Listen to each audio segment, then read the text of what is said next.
Defensoría del Pueblo de Ecuador. El desafío de ser diferentes es sentirnos semejantes. Compañeros, compañeras, amigos, amigas que están aquí presentes pues este día y con los que vamos a compartir en la medida de nuestras posibilidades. Ustedes van a estar más tiempo que yo los próximos 3 días.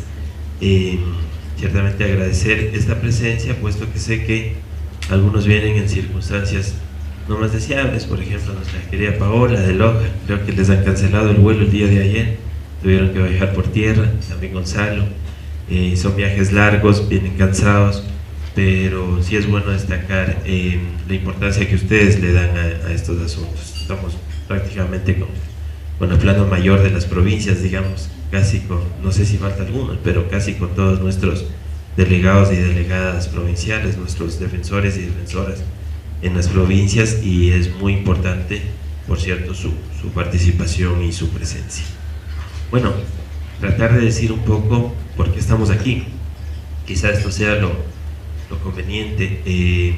No quisiera demorarme mucho en el uso de la palabra, pero sí hay que recordar que en la historia de los derechos humanos, esto que hemos venido diciendo didácticamente, el desarrollo de los derechos humanos por generaciones, por cómo se han presentado en el tiempo, ha tenido un impacto real en la vida de las personas, y puedo decir casi con seguridad que son los derechos civiles y políticos los que han dominado la importancia en el transcurso de los años en cuanto a la historia de los derechos humanos. Prácticamente hasta el siglo XX, que hubo importantes desarrollos en cuanto a los derechos humanos en el ámbito de derechos económicos, sociales y culturales. De todas maneras, hasta muy avanzado el siglo XX, los derechos económicos, sociales y culturales seguían viéndose como prestaciones. Y si ustedes revisan mucha de la normativa que existe actualmente, o cómo se desarrollaron las garantías constitucionales en varios de nuestros países, o las políticas que se implementaron, o las decisiones de los jueces, casi van a ver efectivamente cómo se daba preeminencia a los derechos civiles y políticos cuando eran defendidos, cuando eran protegidos, pero los derechos económicos, sociales y culturales quedaban como en un segundo plano, por varias razones que no voy a entrar en el detalle, pero que sin duda esto afectaba a la dignidad de las personas, a la dignidad de los colectivos, entendido en la dimensión colectiva, y no siempre al mejor desarrollo de una población, de un pueblo. Es fácil entender que si hablamos de los derechos de libertad, podemos decir que todos tenemos muchas libertades, todos tenemos libertad para esta noche servirnos una gran cena, comernos un pavo, tomarnos un buen vino, pero no todos podemos hacerlo. Esos derechos de igualdad no siempre surten efectos en la realidad, y a veces puede ser muy injusto resaltar esos derechos de libertad por esos derechos de igualdad. Y son, yo creo, esos derechos económicos, sociales y culturales, o lo que se ha denominado ahora en el Ecuador los derechos del buen vivir, los que tienden precisamente a igualar condiciones. A veces no es suficiente superar la pobreza, a veces no es suficiente estar en una mejor situación de desarrollo económico en un país. Sí es necesario que esa superación de la pobreza y ese desarrollo económico vaya acompañado de justicia social, que se vayan pues cerrando las brechas de desigualdad. No sacamos nada si es que mejoramos el número de educandos, de personas que ingresan en educación, pero sacando una estadística vemos que son precisamente los sectores más pobres o más deprimidos, o son algunos colectivos como los afroecuatorianos los que siguen teniendo mayores índices de no acceso a la educación. Entonces, podemos mejorar el número de educación, pero nos damos cuenta que los índices de justicia, de igualdad, podrían no estar mejorando. Y esto nos tiene que llevar a la reflexión de que precisamente la implementación de estos derechos, entendidos como derechos, son para todos y son para todas, y tienen que entenderse en la universalidad. Ayer se hicieron reflexiones muy ricas al respecto, me costaría mucho explicar, pero Ramiro Ávila, que también nos va a acompañar, reflexionaba sobre la interculturalidad de los derechos económicos, sociales y culturales. Ojalá que hoy vuelva a mencionarlo. Y teníamos también una expositora, Roxana, que hacía un cuestionamiento sobre la implementación de género en los derechos económicos, sociales y culturales. Si realmente se está beneficiando o se está incorporando, incluyendo a las mujeres en los beneficios de los derechos económicos, sociales y culturales.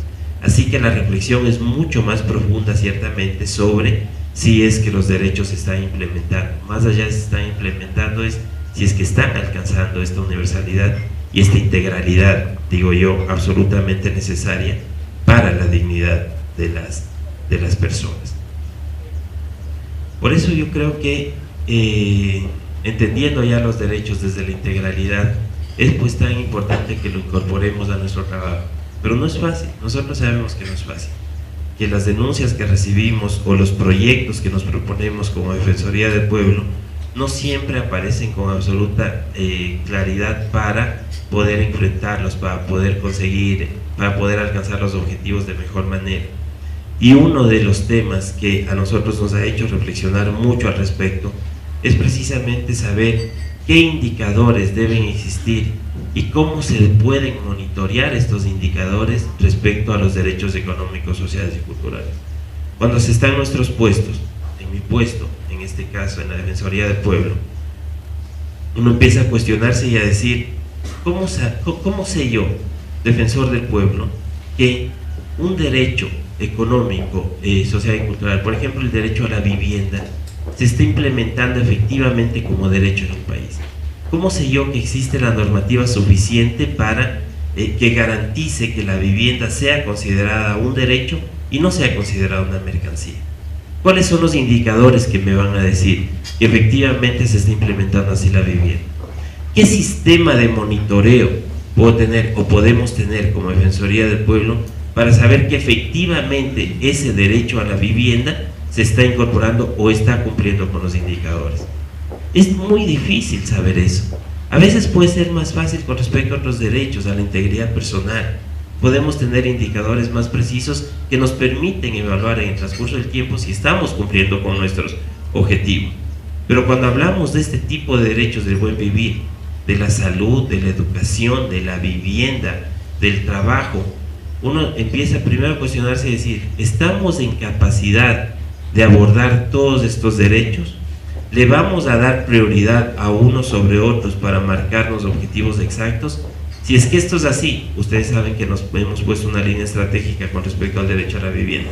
Si es que esto es así, ¿cuáles son los indicadores que nos van a decir que estamos avanzando? Si es que logramos tener los indicadores, ¿cuál es el sistema que nos va a permitir el monitoreo? Todo esto, si una Defensoría del Pueblo logra implementar en su sistema de trabajo esto que yo estoy diciendo, es una Defensoría del Pueblo que ha dado un paso adelante, que ha podido dar un paso adelante y que no trabaja simplemente, aún con buena voluntad, corriendo de un lado para el otro, pero sin saber hacia dónde va, hacia dónde se dirige. Esa es la Defensoría del Pueblo que puede ser muy valiosa en la vida a un momento dado de una persona, pero a lo mejor no es valiosa en la vida de un colectivo porque no se está planteando objetivos para cambiar una realidad. Y ustedes saben que nosotros hemos insistido mucho sobre eso. ¿Cuáles son los objetivos que nos planteamos para cambiar una realidad? No solamente desde la atención a una persona o a un grupo de personas, para poder hacer incidencia en política, incidencia normativa, para poder hacer educación en derechos humanos y poder transformar una realidad del pasado a la actualidad, una realidad que sea mejor en la vida de las personas, que sea mejor en la dignidad de las personas. Eso es lo que estamos buscando y por eso es que estamos dando este paso de reflexionar sobre estos derechos en la vida de la colectividad ecuatoriana. Para esto no nos ha caído de la noche a la mañana, mucho nos ha ayudado a reflexionar en este sentido Guillermo, a quien le quiero dar un agradecimiento muy especial nuevamente por toda la compañía que ha significado el Alto Comisionado de Naciones Unidas para los Derechos Humanos a la Defensoría del Pueblo. Hemos tenido un acompañamiento permanente de esta representación, de Guillermo personalmente, de su equipo, sé que Esther está por ahí, y de todo su equipo al trabajo de la Defensoría. Nos hemos sentado ya a reflexionar un poco sobre estos temas. A mí me parece que Guillermo y el Alto Comisionado han manejado estos temas, inclusive haciendo incidencia en el Estado, trabajando cercanamente con CEPLADES, transversalizando los derechos humanos en cuanto a la planificación que ha hecho CEPLADES del Plan Nacional del Buen Vivir, y me parece por esto que precisamente esta oficina que representa a Guillermo ha tenido mucha más claridad con respecto a esto que lo que ha tenido la Defensoría del Pueblo, y hay que agarrarse del brazo de quien uno cree que va por el camino correcto, y eso es lo que estamos haciendo ahora, y Guillermo nos permite agarrarnos de este brazo y nos acompaña permanentemente, así que yo siempre estoy muy reconocido, muy agradecido por este acompañamiento de la oficina que representa a Guillermo. Y en esta reflexión, pues, y en este acompañamiento, un gran esfuerzo está haciendo precisamente por traer a personas que saben de esta materia y que nos pueden dar un poco de luces sobre el camino que debemos seguir como Defensoría del Pueblo. Y una de las primeras propuestas que nos hizo Guillermo fue precisamente que podamos contar en Ecuador con Cristian Curtis, quien se ha hecho el viaje pues desde muy lejos para venir a acompañar este proceso. Así que también mi agradecimiento muy especial, Cristian, por tu presencia en Ecuador. Yo sé que muchos países te reclaman permanentemente la presencia.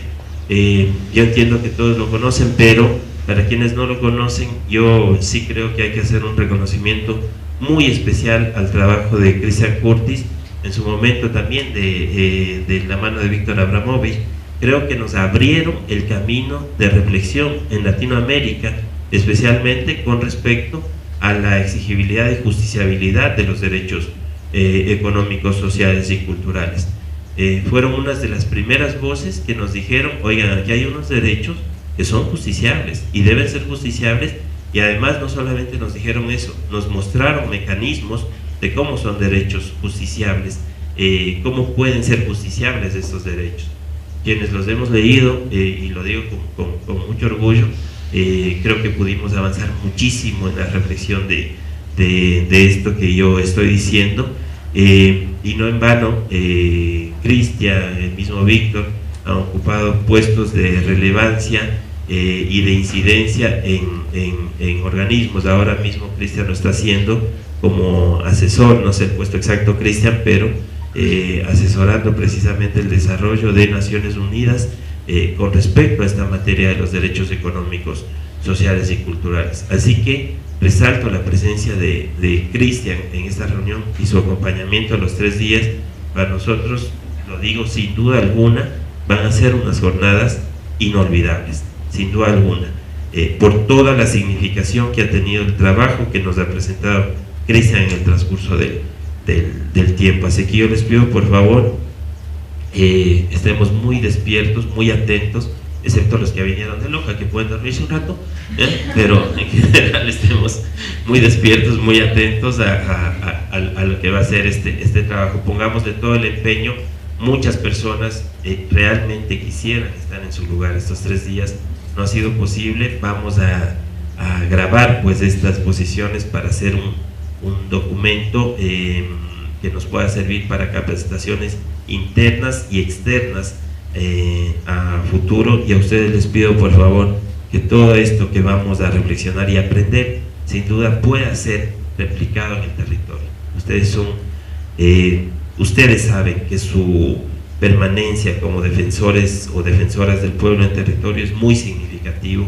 Cuánta gente requiere de ustedes todos los días, las posibilidades reales que tienen de hacer incidencia en sus territorios. Creo que es muy importante como para que este tipo de aprendizajes ahora se pueda replicar en el territorio. Quiero agradecer también el acompañamiento que nos va a hacer Ramiro Ávila. No se encuentra todavía, debe estar por llegar. Me dijo que iba a demorar un poco porque entiendo que tenía clases, pero también la presencia de Ramiro en este encuentro es muy importante. Ramiro Ávila, como ustedes lo conocen, entiendo que lo conocen todos, pues se ha dedicado a la cátedra durante muchos años, estuvo trabajando en la clínica de derechos humanos, en donde hizo un trabajo muy importante, ha aportado con sus conocimientos a los movimientos sociales, ha sido permanentemente crítico respecto al desarrollo de los derechos humanos en el país, y creo que todo esto le ha dado significancia y relevancia a las reflexiones que Ramiro nos puede hacer. Me aprecio ser un buen amigo de Ramiro. Creo que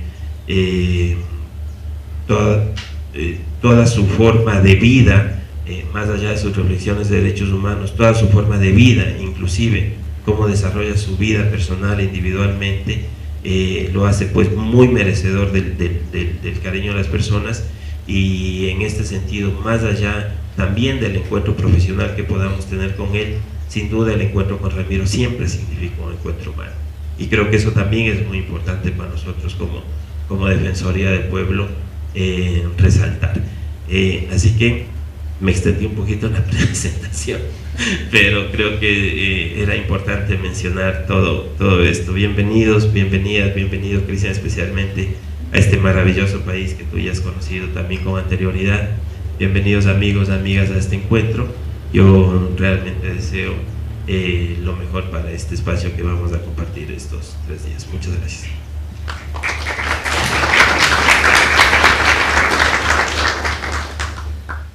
Defensoría del Pueblo de Ecuador. El desafío de ser diferentes es sentirnos semejantes.